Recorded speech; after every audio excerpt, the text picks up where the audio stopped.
mtu mwenye asthma, wagonjwa wengi wenye asthma kwanza wanakuwa hawanaga shida kabisa, wametulia. Ila kuna muda unafika kinaibuka kile kikozi cha asthma, hawezi kupumua vizuri.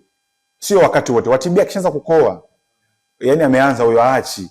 Ila wa asthma atakoa leo, mvua inataka kunyesha hapa, atakoa kidogo, akishatibiwa amekaa vizuri hata mwaka au hata wiki 2 wiki 3 yuko safi. Lakini pia asthma haina homa, asthma haipungui, mtu kilo zako hazipungui, upati homa wakati wa usiku. TB zote hizi inazileta. Sasa TB inapunguza uzito sana. TB haisai na kunyong'onyesha sana.